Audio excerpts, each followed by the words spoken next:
ರಾಜ್ಯ ಕಂಡಂತಹ ರಾಷ್ಟ್ರ ಕಂಡಂತಹ ಅಪರೂಪದ ರಾಜಕಾರಣಿ ಎಸ್ ಎಂ ಕೃಷ್ಣ ಅವರ ಅಂತಿಮ ದರ್ಶನದ ಬಗ್ಗೆ ಮಾಹಿತಿಯನ್ನು ನೀಡ್ತಾ ಇದ್ವಿ. ನಾಗತಿಹಳ್ಳಿ ಚಂದ್ರಶೇಖರ್ ಅವರು ಮಾತನಾಡ್ತಾರೆ, ಬನ್ನಿ ನೋಡೋಣ.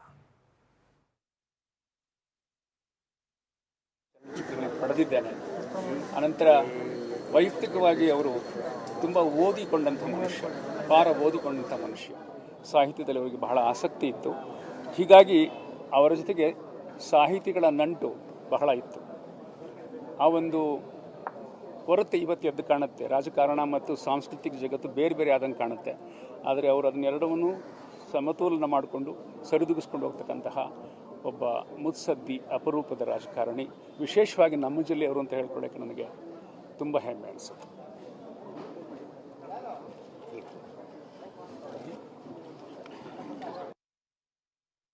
ನಿರ್ದೇಶಕರಾದಂತಹ ನಾಗತಿಹಳ್ಳಿ ಚಂದ್ರಶೇಖರ್ ಅವರು ಮಾತನಾಡ್ತಾ ಇದ್ರು. ಚೈತ್ರದಲ್ಲಿ ವಿಷನ್ ಅಂತ ಬಂದಾಗ ನಾಗತಿಹಳ್ಳಿ ಚಂದ್ರಶೇಖರ್ ಅವ್ರಿಗೂ ಕೂಡ ಈ ಅಮೆರಿಕದ ಟೆಕ್ನಾಲಜಿ ಇದೆಲ್ಲ ತುಂಬಾ ಇಷ್ಟ. ಎಸ್ ಎಂ ಕೃಷ್ಣ ಅವ್ರಿಗೂ ಕೂಡ ವಿದೇಶದಲ್ಲಿರುವಂಥದ್ದನ್ನು ನಮ್ಮ ದೇಶಕ್ಕೆ ತರಬೇಕು ಅನ್ನೋ ಆ ವಿಷನ್.